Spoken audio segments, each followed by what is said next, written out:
3617번 차량 번호가 아닙니다. 비밀번호도 아닙니다. 윤석열의 수용 번호입니다. 넉 달 만에 다시 수감된 윤석열은 이제 이름 대신 수용 번호로 불리게 됩니다. 사필기정, 자업자득입니다. 윤석열 재구속은 내란 세력 청산의 시작입니다. 특검은 대한민국의 근간을 뒤흔든 내란 세력을 발본색원해야 합니다. 대한민국의 법치와 민주주의가 바로 설 수 있도록 최선을 다해 주시기 바랍니다. 이 와중에 국민의힘은 피해자 코스프레를 하고 있습니다. 조은희 비상대책위원의 국민의힘도 계엄의 피해자라고 주장한 겁니다.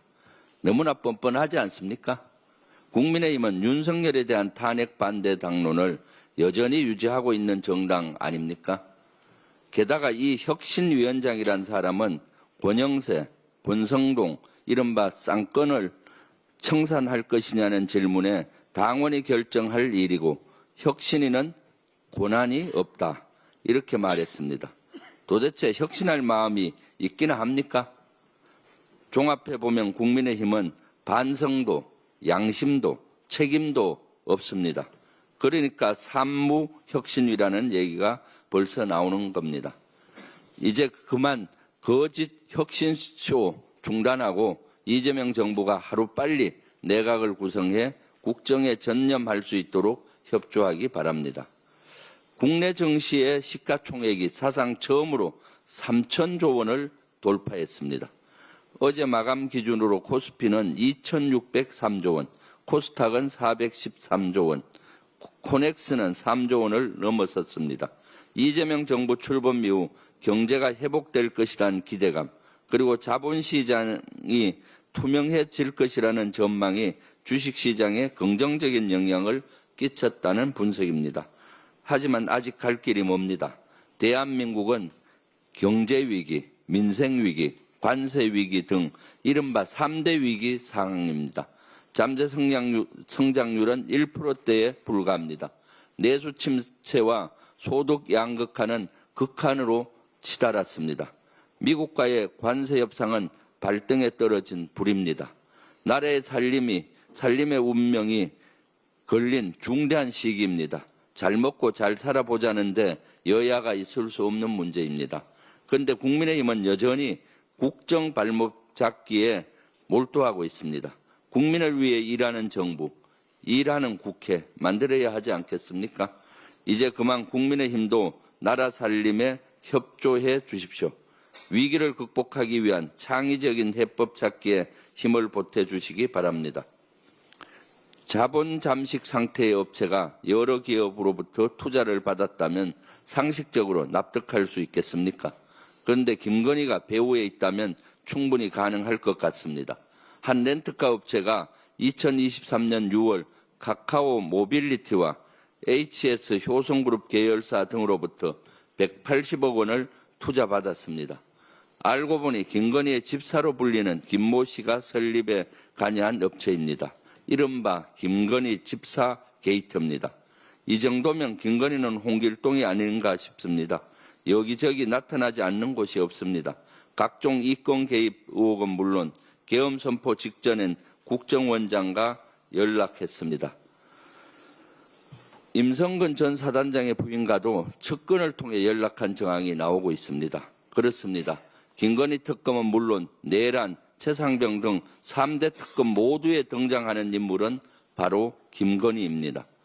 윤석열 정권의 최종 배후에 김건희가 있었던 것은 아닌지 국민이 선출하지 않는 김건희에 의해 우리 국민이 농락당한 것은 아닌지 3대 특검은 엄중하고 단호하게 수사해 주시기 바랍니다.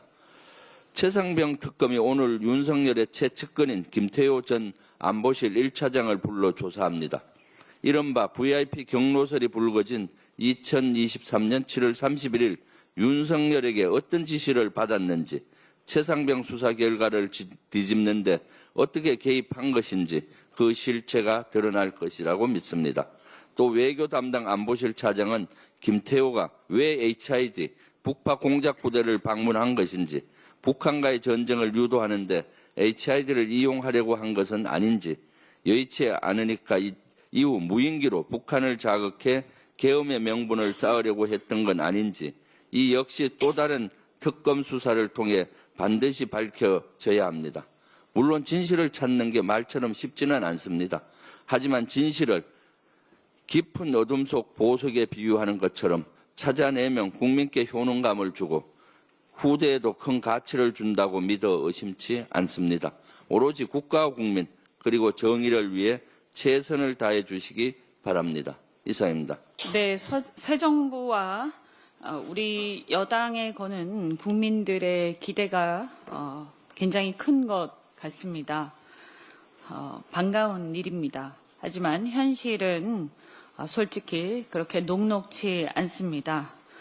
미국발 관세 압박이 갈수록 심해지고 있고 중국발 과잉 생산으로 인한 물량 밀어내기가 굉장히 심각합니다. 그로 인한 산업 공동화 위기 속에 우리는 힘을 합해야 할 때입니다.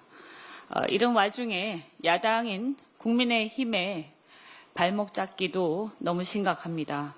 건강한 비판은 물론 감사한 일입니다만 그러나 정도껏 하기를 바랍니다.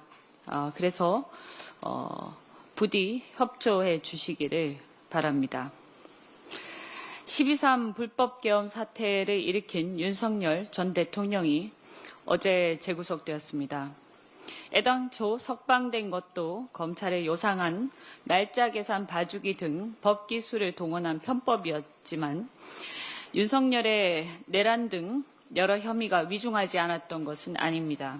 이제서야 법질서 사업 원칙이 다시 제대로 작동하는 것입니다.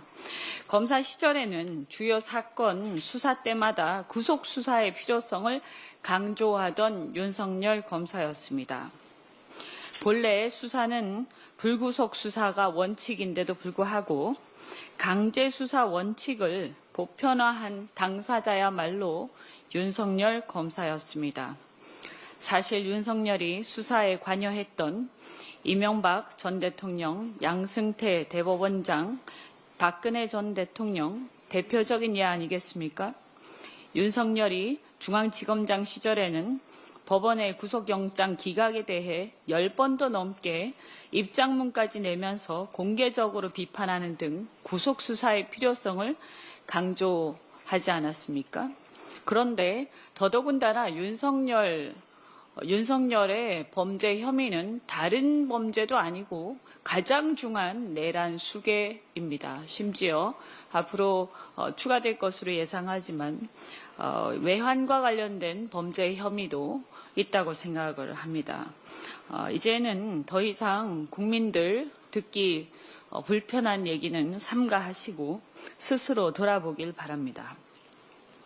대선 후보 시절의 수사 과정에서 대선 후보 시절에 뭐라고까지 얘기했냐면 수사 과정에서 숨지는 것은 당사자 탓이다라고 단언할 정도로 잔인하게 칼춤을 춘 사람입니다.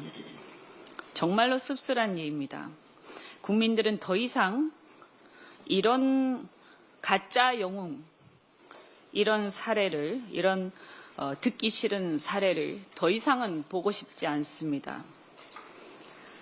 정의란 과연 무엇인가를 다시 한번 생각하게 하는 시점입니다. 윤석열의 재구속은 내란 종식의 시작일 뿐입니다. 정치 보복과 내란에 대한 철저한 사법 처리는 엄격하게 구별되어야 할 것입니다. 다시는 대한민국에서 그 누구도 군대를 동원한 쿠데타를 결코 꿈꿀 수 없도록 윤석열은 물론이고 공범과 동조 세력을 모두 철저하게 수사해서 엄벌에 처해야 할 것입니다. 어제 발표된 여론조사에서 국민의힘 지지율이 19% 추락했습니다. 창당 이후 첫 10%대 하락이라고 하는데 국회에 몸담고 있는 정치인의 한 사람으로서 매우 안타깝습니다. 전통 있는 보수 정당의 명맥을 이은 국힘이 이렇게 망가지고 우리 정치가 파행하게 된 가장 큰 원인 제공자가 바로 윤석열입니다. 국민의힘은 이제라도 내란으로 얽힌 윤석열과의 고리를 끊고 건전한 보수 정당으로 거듭나서 우리 여당의 협치 파트너이자 입법부의 구성 파트너로 제대로 바로 서기를 바랍니다. 박정훈 대령이 오늘부로 해병대 수사단장으로 복귀했습니다. 또 하나의 사필 규정입니다. 늦었지만 이제라도 특검을 통해서 박정훈 대령의 무죄가 확정되고 직무 복귀하게 된 것을 열렬히 환영합니다. 여러분도 잘 아시는 이른바 VIP 경로설 등 사건을 은폐 왜곡하려는 권력의 부당한 압력에 맞서 정의를 지키려다 항명죄를 뒤집어쓰고 군 검찰의 부당한 기소, 무리한 항소로 1년 11개월 동안 외롭게 싸워왔습니다. 다시는 이런 사건이 재발하지 않도록 순직 해병 수사방해 및 사건 은폐에 대한 철저한 진상규명과 관련자 엄벌이 뒤따라야 할 것입니다. 저희도 계속해서 이 사건을 추적하면서 챙기도록 하겠습니다. 어제 민주당 산자위 정무위원을 중심으로 TMF 사태 발생 1년을 돌아보는 간담회를 가졌습니다. TMF 사태는 우리 온라인 유통시장의 구조적 취약성을 적나라하게 드러낸 사건입니다. 거대 플랫폼에서의 정산 지연과 대금 미지급으로 인해 약 1조 원대 미정산금과 1,300억 원대 소비자 환불 지연 등 판매자와 소비자에게 막대한 피해를 초래한 사건이었습니다. 이 사태는 단지 기업의 책임만은 아닙니다.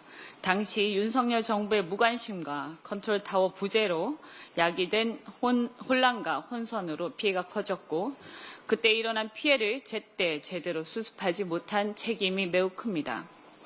국회에서도 나름 최선을 다했지만 내란을 수습하는 통에 다소 제대로 챙기지 못했음을 지금 와서 보니까 반성하지 않을 수가 없습니다. 그나마 중기부 일부에서 대출 지원이라든가 소비자에 대한 피해 구제는 있었습니다만 그 외에는 거의 제대로 조치가 되지 않은 것으로 파악이 됩니다. 지금이라도 정부가 판매자 소비자들의 피해를 구제할 수 있는 현실적인 방안을 제대로 실천해야 한다고 생각을 하고 이 부분을 다시 한번 챙기도록 하겠습니다.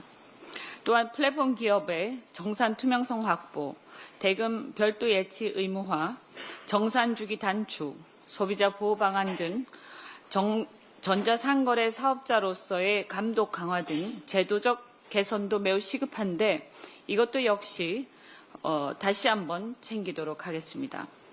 재발 방지를 위해 온라인 유통시장의 제도적 개선과 안전한 생태계 구축에 실질적인 대책을 마련하도록 하겠습니다. 이상입니다. 꽃이다라는 경상도 말이 있습니다. 경우에 어긋나는 일이나 행위를 아무렇지 않게 행동하는 사람이 어떤 피해를 입었을 때 흔히 쓰는 말입니다. 특히 과한 행동을 하거나 까불다가 무릎이 깨지거나 코가 깨졌을 때 아따 꽃이다, 내 저럴 줄 알았다 라는 말을 씁니다. 꽃이다는 고소하다는 경상도 말로 인과응보 또는 권성징악을 바라는 속뜻이 담긴 말이기도 합니다.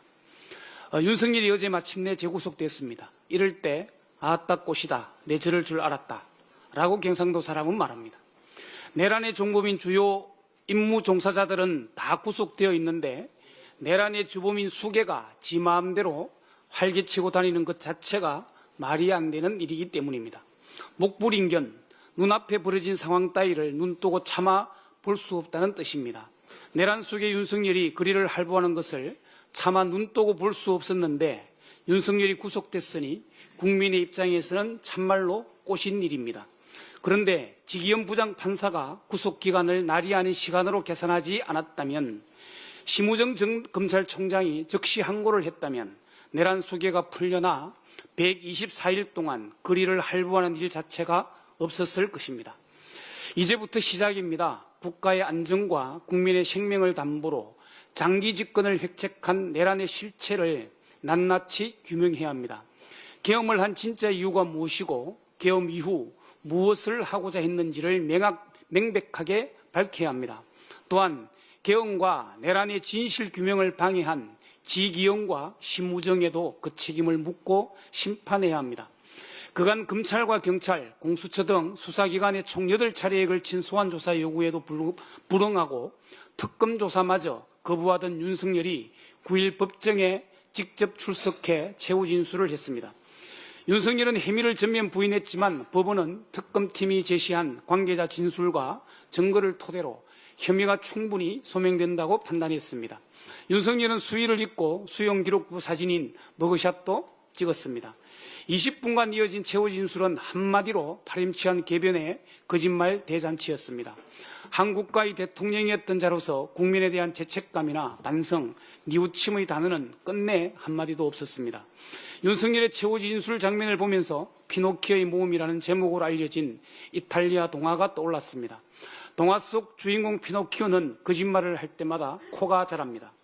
피노키오가 윤석열만큼 거짓말을 했다면 그 코의 길이는 하늘에 구멍을 내고도 모자랐을 것입니다.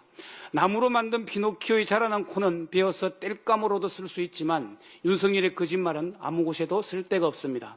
이런 아무런 쓸모없는 자가 대한민국의 대통령이었다니 자괴감이 들지 않을 수 없습니다. 이재명 대통령의 국민주권정부가 탄생한 지 한 달하고 일주일이 겨우 지났습니다. 12.3 내란 이후 무너진 국정과 국민의 삶은 빠른 속도로 정상화를 회복하고 있습니다. 이것이 진짜 대한민국의 모습입니다. 그러나 최종적으로 내란 세력의 단죄를 통해서 국정은 완성될 것입니다. 다시는 누구도 내란을 꿈꿀 수 없도록 엄정한 수사를 통해 내란 수괴와 공범, 동조 세력을 단죄해야 합니다. 이상입니다.